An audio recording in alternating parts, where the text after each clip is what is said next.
ఈ రోజు ఈ మార్కాపురం అండ్ తర్లుపాడు బోర్డర్ లో హరికృష్ణ ట్రావెల్స్ బస్సు నిర్మల్ నుంచి వింజమూరు వెళ్తున్నది.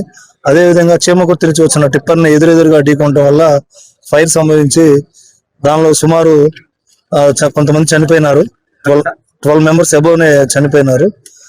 మిగతా వాళ్ళందరినీ కూడా హాస్పిటల్స్ పంపించడం జరిగింది. దీన్ని ట్రాఫిక్ క్లియర్ చేసి ఇక్కడ ఫైర్ ఇంజిన్, రెవెన్యూ అందరూ సహకారంతో దీన్ని ఇక్కడ రోడ్ ని క్లియర్ చేసి వీళ్ళందరినీ కూడా రెస్క్యూ ఆపరేషన్ చేయడం జరుగుతుంది. సుమారు బస్సులో ఒక 40 మెంబర్స్ అనుకుంటున్నాము.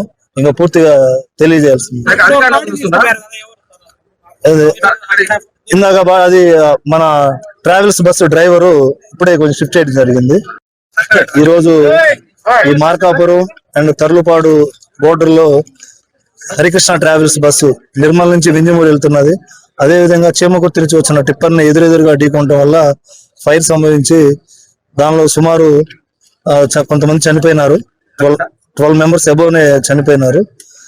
మిగతా వాళ్ళందరినీ కూడా హాస్పిటల్స్ పంపించడం జరిగింది. దీన్ని ట్రాఫిక్ క్లియర్ చేసి ఇక్కడ ఫైర్ ఇంజిన్, రెవెన్యూ అందరూ సహకారంతో దీన్ని ఇక్కడ రోడ్ ని క్లియర్ చేసి వీళ్ళందరినీ కూడా రెస్క్యూ ఆపరేషన్ చేయడం జరుగుతుంది. సుమారు బస్సులో ఒక 40 మెంబర్స్ అనుకుంటున్నాము. ఇంకా పూర్తిగా తెలియజేయాల్సింది.